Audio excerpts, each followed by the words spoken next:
Okay, here's a situation where we're trying to find the mass of a planet. We know the radius of the planet and we know the acceleration on that planet. But like I said, we don't know the mass of the planet. And we're also not given the force in any of this.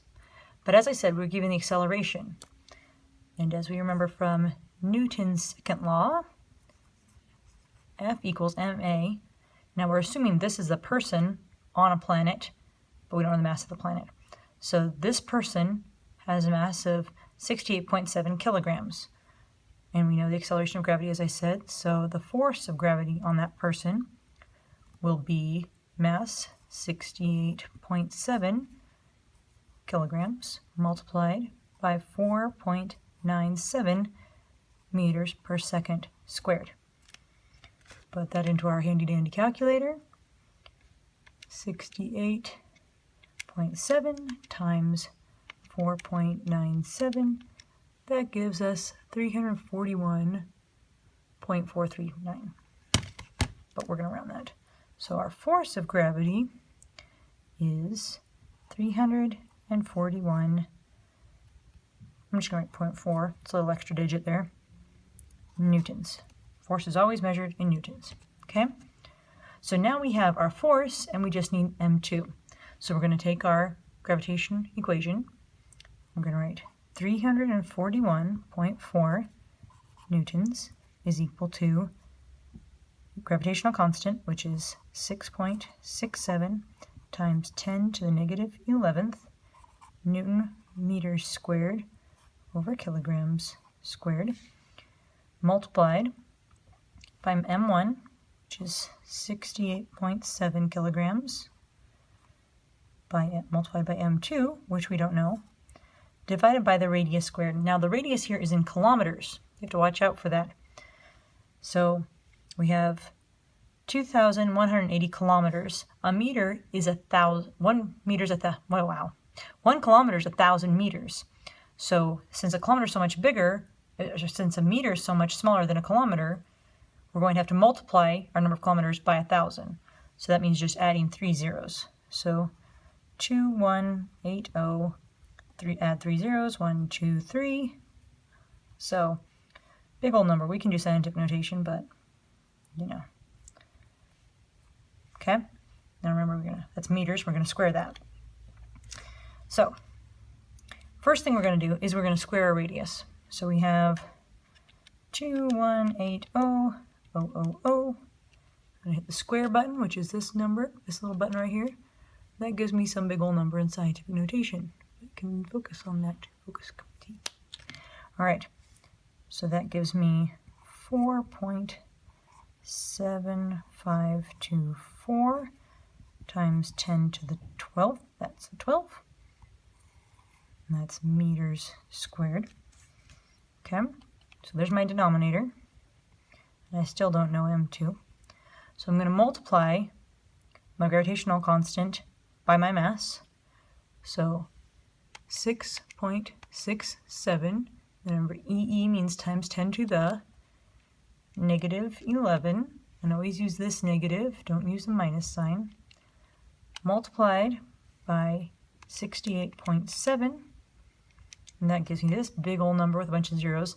So I'm going to hit second 5, because see the 5 has a little SCI above it, so that changes it into scientific notation for me.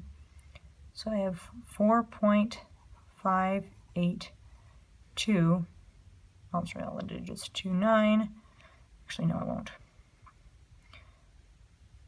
times 10 to the negative 9th, so a very small number, multiplied by meters, and I'm going to set that equal to the force, 341.4 newtons. Oh, I forgot my units here. So let's just move this over here. So this is going to be kilograms. So one of the kilograms is going to cancel. And then I'll write that there. So Newton meters squared per kilogram. Okay? And then we'll cancel out the rest in a minute. What we're going to do here is we want to isolate our variable. We don't know this. We don't know m2, so we want to isolate it. So what I'm going to do is I'm going to start by simplifying this, make it look pretty. So I'm going to multiply it by my denominator, right? Running out of room here, but multiplied by 4.7 blah blah blah 75 times 10 to the 12th power meters squared. Well, that's meter squared will cancel with that, so boom, there. So that will cancel with this.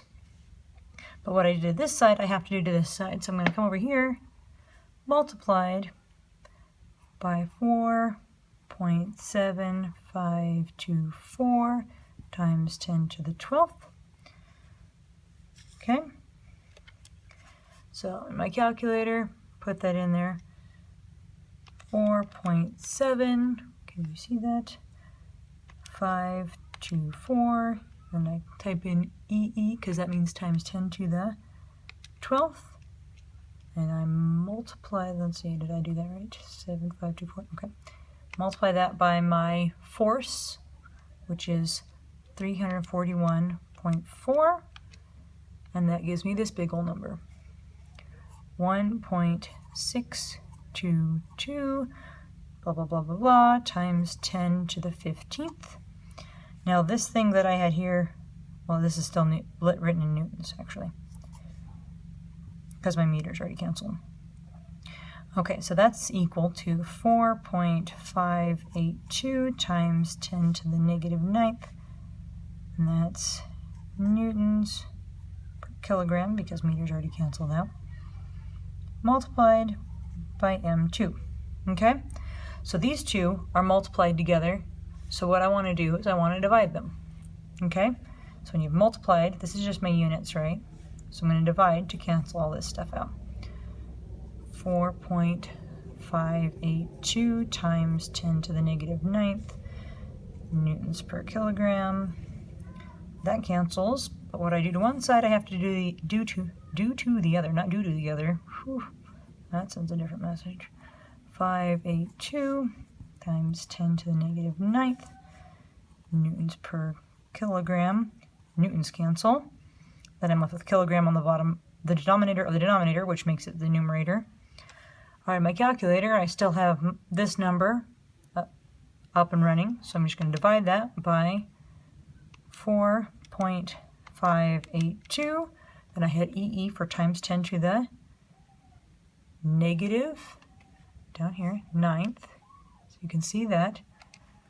And that gives me 3.54 times 10 to the 23rd kilograms. That's the mass of the planet.